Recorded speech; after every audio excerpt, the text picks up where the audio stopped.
तुळजापूर तालुका हद्दसमाप्त म्हणजे नेमका काय विषय, तर व्हिडिओ शेवटपर्यंत बघा. तर भावांनो, मी निघालो शेताकडे आणि विषय असा होता आणि आज आपल्याला जायचं होतं बाजारला. तर वातावरण तर पावसाचं दिसायला तर नारू घेऊन मी आलोय डॅमकडे आणि आपल्या डॅमला रात्री पाऊस झाल्यामुळं पाणी पण चालू झालं होतं. पाणी तर एवढं जाम दिसेल तर की नाही खतरनाकच. आपल्याला बाजारला जायचं होतं, दुपारी 2 वाजता जनावर घेऊन मी निघालो कोट्याकडे आणि तिथून आलो मी शेतात होता. आपण येईपर्यंत घरच्यानंतर समधी भाजी काढूनच ठेवली होती. मग आपल्याला नुसतं देवायचं काम होतं. त्याच्या पुढे चिखल असल्यामुळे आपल्याला ते देवावं लागतं. ते देऊन मग पाणी नितळण्यासाठी ते थोडा वेळ ठेवायचं होतं. तिथलं समजा काम उरकून मी मामाच्या पोरला घेऊन गाडी घेऊन निघालोय आता. इथून आचलेलं जवळपास 15 किलोमीटरच्या अंतरावर होतं. रस्ता तर एकदम टॉपच होता. रस्ता टॉप आहे म्हणजे पर्यंत मेंढराने आपल्याला पुढे अडवलंच होतं. त्या भावाला म्हणलो आपल्याला जरा अर्जंट जायचं, तर भावा वाटकर म्हणलं. तो भाऊ आपला ऐकला आणि मेंढर समजे साईडला घेतली. जसं पुढे आलो की तसं आपल्याला ही पाटी दिसली. ह्या पाटीवर लिहिलं होतं तुळजापूर तालुका हद्द समाप्त. तुळजापूर तालुका संपून इथून उमरगा तालुका चालू झाला होता.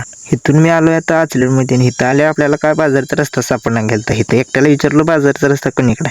त्या भावानं सांगितलं कसं बसं आलोय आता बाजारात. इथं आल्या ह्या बाजारला बघून वाटलं की आपण आलेलं पेट्रोलचा पण खर्च निघते का नाही. हळूहळू लोक यायला सुरुवात झाली होती. त्यात आपल्या भाजीची क्वालिटी आणि क्वांटिटी बघून लोकांनी तर गर्दीच केली. समजा भाजीचा बुका पाडून मी आता निघालोय. इथून निघालं तर आपल्याला 7 वाजले. एवढा काळा कुठं अंतर पडलंय ना, त्यात आपल्या गाडीला पण लाईट कमीच होती. असं बस आता मी आलोय नंदगावमध्ये. इथून आपल्याला वडापावचे पार्सल घ्यायचे होते. वडापाव पार्सल घेऊन मी आता निघालो.